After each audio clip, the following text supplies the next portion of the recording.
Ассаламу алейкум туугандар.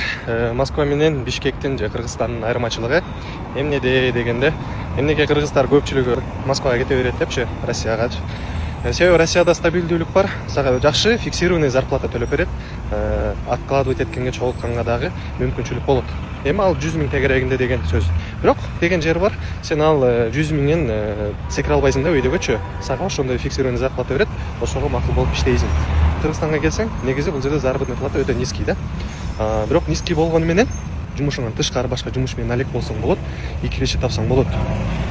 Киреше тапканда деле кичинекей сумма таппайсың да, көзгө көрүнүп жакшы бир акча иштесең болот экен да бул жакдачы.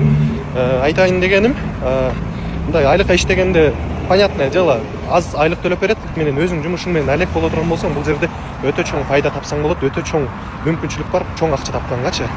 Кимдер Бишкекке же Кыргызстанга келе турган болсо, айлыкка особо расчет кылбаганыңар туура болот. Бул жакта запас менен келип, бир жумуш баштап, бир жумуш менен алек болом десеңер, өзүңөр да предприниматель, жеке ишкер болом десеңер, бир аз акча менен запас менен келсеңер, чоң киреше тапканга мүмкүнчүлүктөр өтө көп экен.